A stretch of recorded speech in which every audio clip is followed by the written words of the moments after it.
நாம் தமிழர் கட்சி மதிப்புக்குரிய அண்ணன் சீமான் அவர்கள் மேலே எனக்கு வந்து ஒரு பெரிய மரியாதை இருக்குது. ஆனால் உண்மை என்னவென்றால் அண்ணன் ஜெயிப்பது கடினம். ப்ராக்டிக்கலாக சொல்கிறேன். தனிச்சு நிற்கிறாரு. ப்ராக்டிக்கலாக சொல்கிறேன். 100% அவரோட தம்பிகளாக இருக்கட்டும், அவராக இருக்கட்டும், உள்ளே போனோம், உள்ளே போய் சட்டமன்றத்தில் பேசணும், வெளியில் பேசுகிற பேச்ச உள்ளே பேசணும், அலறுவாங்க.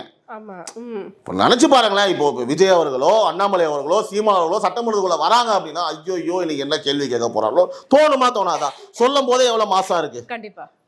சரியா? அப்போ நீங்க மக்களுக்கு எனக்கு அதுதான் மேடம் ரொம்ப பெரிய வருத்தமா இருக்கு. நம்ம மக்களுக்கு நல்லது செய்ய வந்திருக்கோம், மக்கள் பணி செய்ய வந்திருக்கோம், மக்களுக்கு மாற்றத்தை கொண்டு வரணும், மக்களுக்கு எல்லாம் ஓகே. எப்படி பண்ண போற? எப்படி பண்ண? ஜெயிக்கணுமே.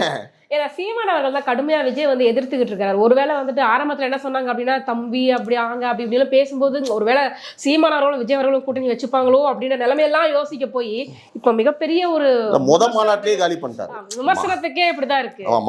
மாநாட்டிலேயே வந்து இது ஒரு பழைய கதை தான். மாநாட்டிலேயே பேசி முடிச்ச உடனே வெளியில வந்ததுக்கு அப்புறம் கடுப்பாயி நீ ஒண்ணு ரோட்டுக்கு அந்த பக்கம் இல்ல ரோட்டுக்கு இந்த பக்கம் நடுவில் லாரி அடிச்சு செத்து போயிடும் அப்படின்ட்டாப்ல. ஆமா. ஓகேவா? ஏன்னா அவர் கடுப்பாயிட்டாரு. என்னடா தம்பி இப்படி பண்ணிட்டாங்கன்னு சொல்லிட்டு அவரால் ஏத்துக்க முடியல. சரியா? கொள்கையே தப்பு, ஏதாவது ஒண்ணுதான் இருக்க முடியும். அது எப்படி ரெண்டு கொள்கையை வச்சிருக்காரு? திராவிடமா தமிழ் தேசம் ஒண்ணு ஆகிறது வாய்ப்பே இல்லைன்ட்டாரு. கொள்கை முரண்பாடு இருக்கு. பட் நான் என்ன சொல்றேன் அப்படின்னா, தேர்தல்னு வரும்பொழுது நீங்க புரிஞ்சுக்கோங்க, மதிமுக திமுக வந்து எப்படிங்க உருவாச்சு நீங்க சொல்லுங்களேன்.